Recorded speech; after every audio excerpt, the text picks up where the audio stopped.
पहाड़ियों और हरे भरे खेतों के बीच बसे एक अनोखे गांव में आयशा नाम की एक उत्साही लड़की रहती थी। उसके दिन की शुरुआत सूरज की हल्की किरणों के साथ छप्पर वाली छतों पर सुनहरी चमक बिखेरने के साथ हुई।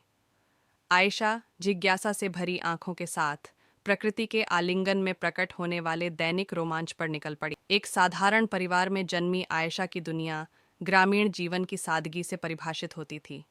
गांव का स्कूल हंसी और उत्सुक फुसफुसाहट से गूंजती एक छोटी सी इमारत उसका आश्रय स्थल बन गई। धूल भरे चौक बोर्ड और घिसी पिटी पाठ्य पुस्तकों के बीच आयशा ने सीखने का जादू खोजा।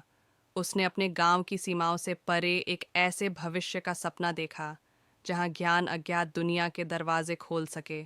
फिर भी गांव में जीवन की अपनी चुनौतियां थीं। आयशा को सामाजिक अपेक्षाओं का सामना करना पड़ा, जिसने एक गांव की लड़की के सपनों पर सवाल उठाया।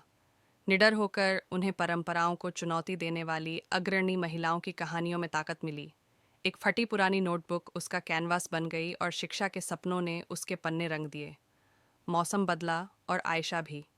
उनके दृढ़ संकल्प ने एक शिक्षक का ध्यान खींचा, जिन्होंने गांव के क्षितिज से परे संभावनाएं देखीं। छात्रवृत्तियां और अवसर उज्जवल भविष्य के सपने बुनते हुए आयशा की यात्रा के लिए मील का पत्थर बन गए।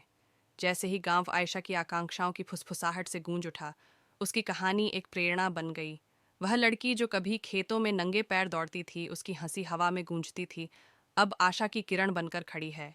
आयशा की यात्रा गांव की सीमाओं को पार करती हुई अपने साथ लचीलेपन, सपनों और शिक्षा की परिवर्तनकारी शक्ति का सार लेकर आई।